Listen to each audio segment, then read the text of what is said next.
কি কপাল আমার! এত কাজ করি সারাদিন, ভাগ্যের চাকা যেন ঘুরতেই চায় না। গুরু, ভাগ্যের চাকা পরিশ্রমী ঘোরে।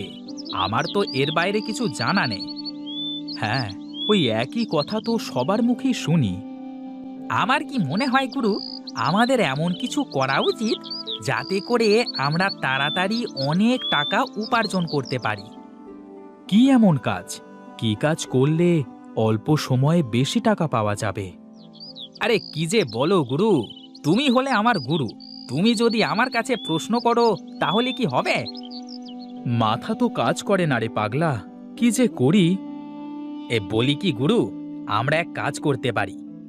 কি কাজ বল দেখি? এই চলো, আমরা আজ থেকে সব কাজ বাদ দিয়ে ব্যাংক ডাকাতি করি। কি সব বলিস? তোর খালি আজে বাজে কথা। একটু ভালো করে চিন্তা কর দেখি। এই বসে বসে মাথায় কোনো চিন্তা আসবে না গুরু। বড় লোক তো আমাকে হতেই হবে, তাতে যেভাবেই হোক। তুই খালি আমার কথা মতো কাজ কর দেখি।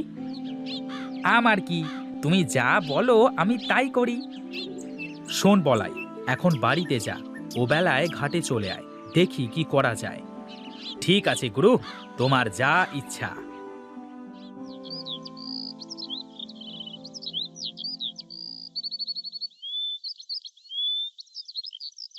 কি গিন্নি, বসে আছো যে? এখন আসার সময় হলো তোমার? রান্না করে সেই কখন থেকে বসে আছি, এই আসছো বুঝি? আসবো তো গিন্নি, এত ব্যস্ত থাকি সব সময়। হ্যাঁ, কি যে ব্যস্ত থাকো তা তো আমি ভালোই জানি। পেয়েছো তো ওই ভাদাইমা বলায়ের সাথে সারাদিন কুমতলব আটার। বাজে কথা বলো না তো গিন্নি। হ্যাঁ, আমি যা বলি তা তোমার কাছে বাজে কথাই হয়ে যায়। এখন এসো, কটা খেয়ে আমাকে উদ্ধার করো। আমার তো আর তোমার মতো ঘুরে বেড়ালে চলবে না, অনেক কাজ পড়ে আছে। বলি শোনো গিন্নি, এত চিন্তা করো না। একদিন দেখবে আমরা কত টাকার মালিক হই। হ্যাঁ হ্যাঁ, তা দেখা যাবে, যেদিন হবে সেদিন বলবে। আহা, তোমার হাতের রান্না মনে হয় অমৃতের স্বাদ। আহা, কি রসের কথা! সেই তো 3 বেলা ডাল ভাত ছাড়া কিছু জুটাতে পারো না, আবার এমন ভাবে বলছো যেন বিরিয়ানি রান্না করেছি। তোমার হাতের এই ডাল সিদ্ধই তো বিরিয়ানির থেকেও সুন্দর হয় গো গিন্নি। শোনো শোনো, খুব তাড়াতাড়ি আমাদের সুখের দিন আসবে।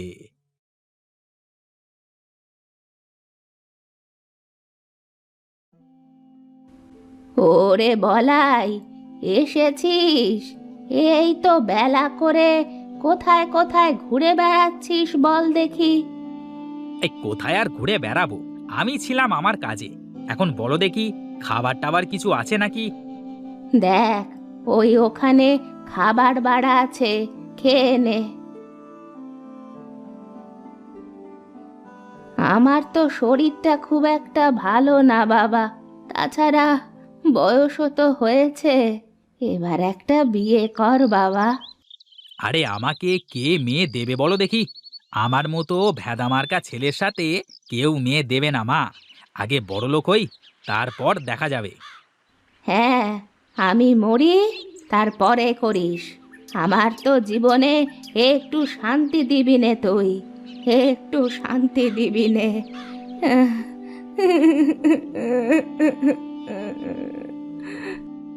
এই দেখো মা, প্রতিদিন এক কথা শুনতে আমার ভালো লাগে না। আমাকে আর একটু সময় দাও।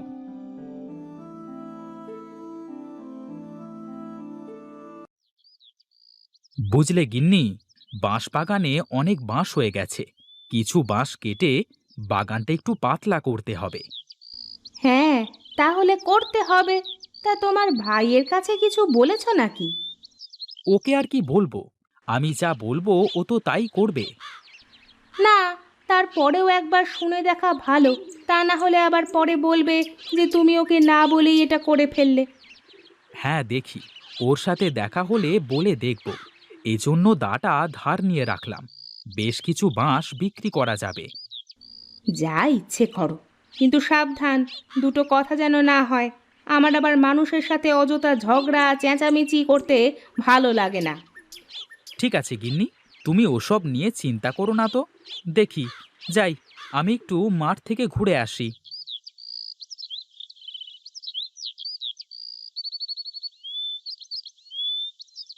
আচ্ছা বলাই, একটা কাজ করলে কেমন হয়?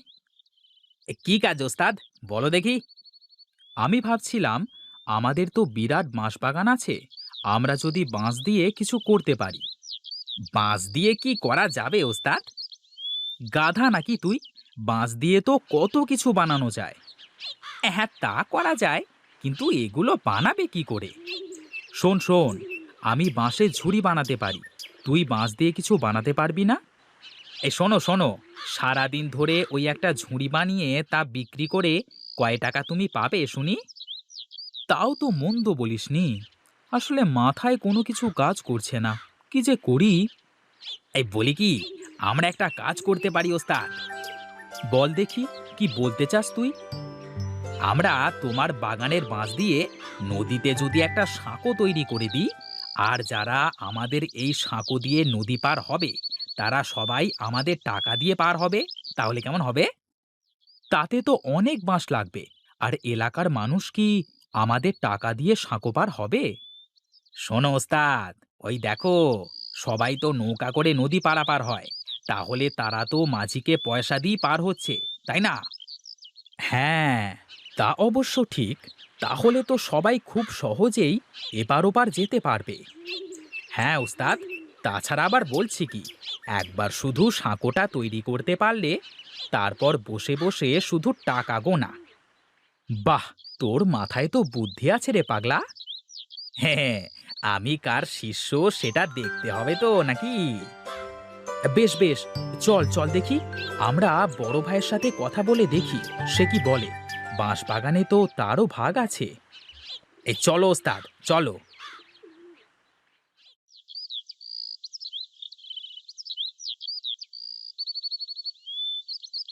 সে কি দাদা, এখানে দাঁড়িয়ে আছো যে? আহ, কিছু বাঁশ কেটে বাগানটা একটু ফাঁকা করতে হবে, তাই দেখছিলাম আর কি, কোথা কোথা থেকে বাঁশ কাটা যায়। তাহলে তো ভালোই হলো ওস্তাদ, আমাদের কাজ আরো সহজ হয়ে যাচ্ছে। কি রে, তোদের আবার কি কাজ সহজ হবে? বলছি দাদা, তোমার কাছেই যাচ্ছিলাম, তা তোমাকে এখানেই পেয়ে গেলাম, ভালোই হলো। কি বলবি বল দেখি, শুনি। আমরা ভেবেছি, আমাদের তো বাঁশের বাগান আছে, আমরা নদীতে একটা সাঁকো তৈরি করব। হ্যাঁ দাদা, এই কাজ করতে পারলে আমাদের অনেক লাভ হবে। তোদের মতলব কি বল দেখি? তোরা কি জনসেবা করতে লাগছিস নাকি?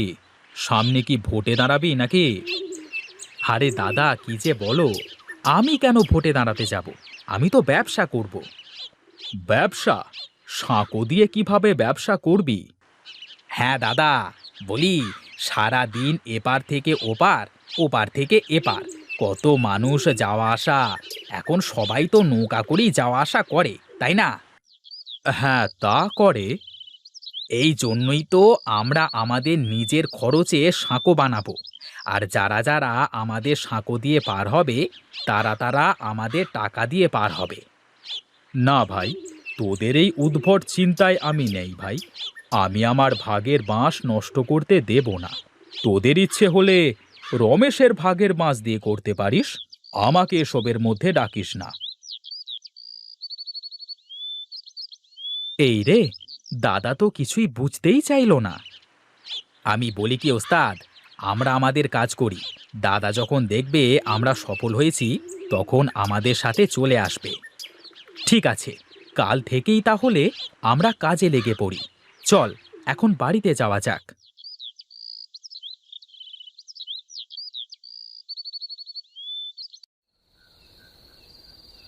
শোনো গিন্নি, কাল থেকে আমি একটা নতুন কাজ শুরু করব। কি কাজ করবা বলো দেখি একটু শুনি। কালকে নদীতে সাঁকো তৈরি করব। তুমি সাঁকো তৈরি করে কি করবে শুনি? কেন, সবাই নৌকা পার হয়ে কেমন মাঝিকে টাকা দেয়, তেমনি আমার সাঁকো দিয়ে যারা পার হবে তারা সবাই আমাকে টাকা দিয়ে পার হবে। তোমার যা ইচ্ছে করো, আমার আমার ওসব নিয়ে কোনো মাথা ব্যথা নেই। উঠে পড়লে যে? কি করব বলো তো, আমার খাওয়া শেষ, আর বসে বসে তোমার ওই ফালতু প্যাঁচাল শোনার সময় নেই আমার। আমি ঘুমাতে যাচ্ছি। হায় রে কপাল আমার, কেউ বুঝতে চায় না আমাকে। আমি যা করি সব তাদের কাছে ফালতু কাজ মনে হয়।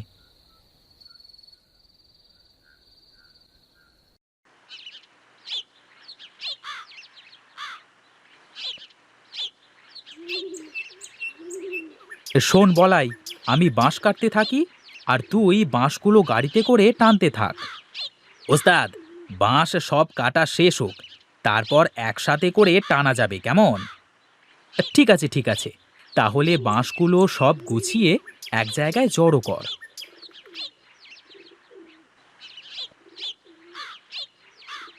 বাঁশ তো সব কাটা শেষ রে বলাই, এবার নে গাড়িতে ওঠা সব বাঁশ। ঠিক আছে ওস্তাদ।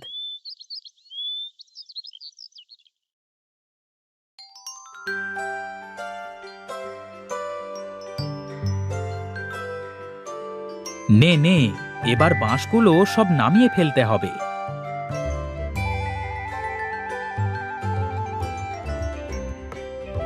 যাক, এবার শুধু সাঁকোটা বানানোর কাজ। শোন রে বলাই, যারা আমাদের সঙ্গ দিল না তারা দেখবি আফসোস করবে। ওস্তাদ, আমি জানি তুমি যা করো তা সব ভেবেই করো। বুদ্ধিটা আমার হলেও এটা ভালো না মন্দ তা তো তুমি ভালো করে ভেবেছো, তাই না? হ্যাঁ রে, আমি সব ভেবেই করছি। নে নে, কাজ শুরু কর।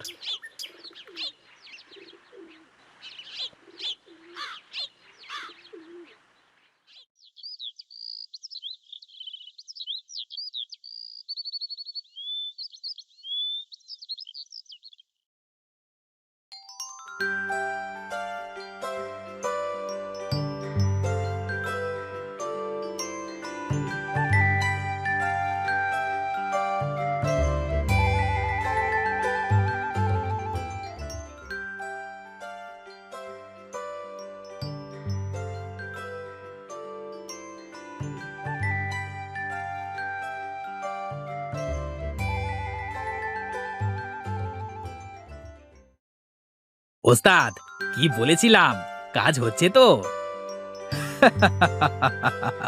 হ্যাঁ রে হ্যাঁ, আজ এই ভাগের বাঁশবাগান আমার ভাগ্য খুলে দিল রে বলাই। এখন আর আমাদের কোনো চিন্তা নেই ওস্তাদ, বসে থাকবো আর টাকা চলে আসবে। এখন আমার দাদা বুঝবে যে সে কি করেছে। তার ভাগের বাঁশ এখন সে চিবিয়ে চিবিয়ে খাবে। শোন বলাই, তুই বস, আমি গেলাম। তোর বৌদির জন্য গঞ্জ থেকে কিছু কিনে নিয়ে যাই। এখন তো আমার টাকার কোনো অভাব নেই রে। ঠিক আছে ওস্তাদ, যাও, আমি আছি।